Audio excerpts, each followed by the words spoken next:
Well, this recording is coming to you live and directed from our hotel room.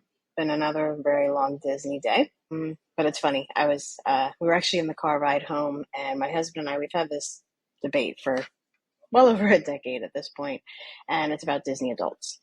And I know it's a very touchy subject for some people because some people think that Disney adults are just super weird and Disney's for kids and yada yada.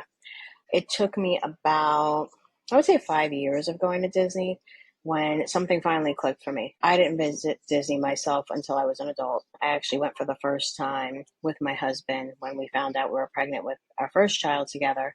I was, maybe 28 or so. He'd been to Disney a few times, and I instantly fell in love with Disney.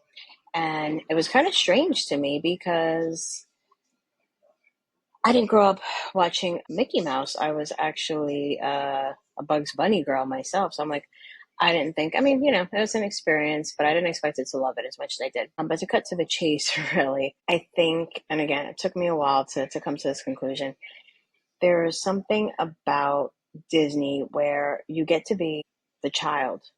Everybody's a kid at Disney, right? We can all get excited about meeting characters, taking pictures, getting autographs, going on ride, being as silly as we want to, and wearing ears or hats or whatever it is that you choose to do. And it's acceptable at Disney, and nobody looks at you funny because everybody else is doing it. And I think as adults, there's two things there. One, we lose that playful curiosity as an adult to just be who we want to be without fear of censure, judgment, and all of those things. And then two, we get to be that child that maybe wasn't quite healed. And I know for me at Disney, like I didn't realize it at the time, and it took me many years of just thinking about, because Disney is not a cheap vacation, it continues to get more expensive every year. And I'm very, very grateful that I have this opportunity even as an adult. But it definitely speaks to the fact that, at least for me, and I can't say this for all Disney adults, and maybe I'm barking up the wrong tree, maybe I'm not, but as someone who grew up with a narcissist spray father who didn't vacation, who didn't have a traditional childhood like a lot of other people, I think that Disney healed some part of me when I was there.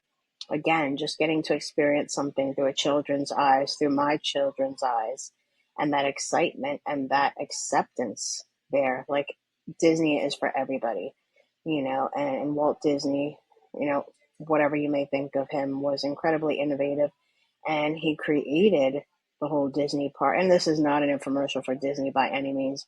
You can insert your favorite childhood experience, your favorite theme park, whatever the case might be. I'm just at Disney, so for me it happens to be Disney. But just I don't know, it speaks to me in a way. And like I said, Walt created the park so it was a place for that children and families can come together, enjoy the same space at the same time, and hopefully that their parents are not basically bored to tears. And there's definitely for some people that experience is, but I will say this, as opposed to again trying to tie this into my overarching theme about healing that inner child and kind of again, I'll say this and you'll probably hear me say it a million times. We can't go back. We can't go back and get the childhood that we wish that we had. But what we can do is go back, re-experience, deal with those old wounds so that we don't carry them on to the next generation. That's huge. I could be bitter and I could be upset and mad at the world and hate life and shit on other people who are Disney adults and like, oh, why, and just consider people obnoxious. But that's not the point of it. The point of it is that we heal ourselves because we don't want, again, I hate using cliches, but hurt people, hurt other people. Not only that, but hurt parents, continue the cycle, and they hurt their children. And, it was something that even myself, I became a parent at a very young age, and there's a very large age gap between my children. My oldest at this time is 21, my youngest is 3. I'm a different parent than I was, for the 21-year-old and the 3-year-old, and it definitely shows in their personalities and how they developed. I've done the things that I think I've needed to. I've apologized to my oldest for being the parent that I didn't want to be at that time, but I've learned and I've asked forgiveness and I'm doing better. And I think it's funny because he jokes that he's like my test baby. And in a lot of ways he was because we grew up together. I didn't know how to be a parent. I didn't know how to be a child. I didn't know how to adult at that time when I had him. And I was not nearly as aware of my childhood and those past experiences and dealing with a narcissistic parent and a parent who was an enabler. Those are all life lessons that I may have been living, but I wasn't aware of because for me it was normal. Everything that I had gone through up until that point was normal.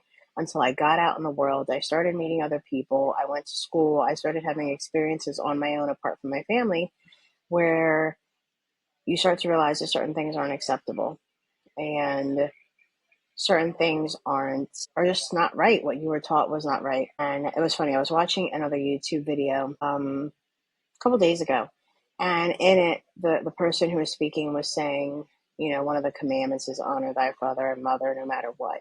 Whether they were bad parents, good parents, indifferent parents, it's one of the commandments that we should honor our father and mother, right? And I was pissed off, and I probably was a little spicy in the comments too. And I'm like, okay, so if your parents were shitty parents, it just gives them a pass because the Ten Commandments say so. So, yeah, no, definitely not okay. And I think it's attitudes like that that, again, continue to perpetuate this cycle of this is how it was, this is the way it is, and this is the way that it's going to be. And I refuse to accept that. It's just not in my nature to do so, one. And I question everything. And not only do I question, I continue to learn better. And that's really all I want for everyone else too. So if you're watching this, thank you. I appreciate it.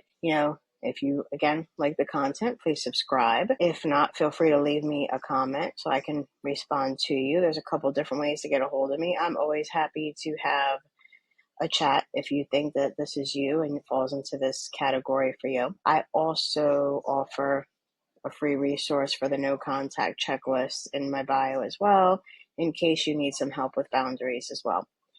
But like I said, I am always up for a healthy discussion, a healthy debate. And if you disagree with me, I'm willing to talk to you too. It's all good. It's kind of hard to offend me. So again, thank you for this. I am, some people may listen to this and be like first world problems. And you're right. There's big T trauma and there's little T trauma. And I think that while I can't say I was, somehow physically abused or emotionally abused or even, that's debatable. But, that little T trauma, as it compounds and it goes on for years and years and years, it could be a big T trauma too. And I think we need to give ourselves some grace with that. So again, I always thank everyone for their time for watching this and for being here. And I hope you got some value of it. And I hope to do more videos like this. But yeah, no, again, thank you for all of this.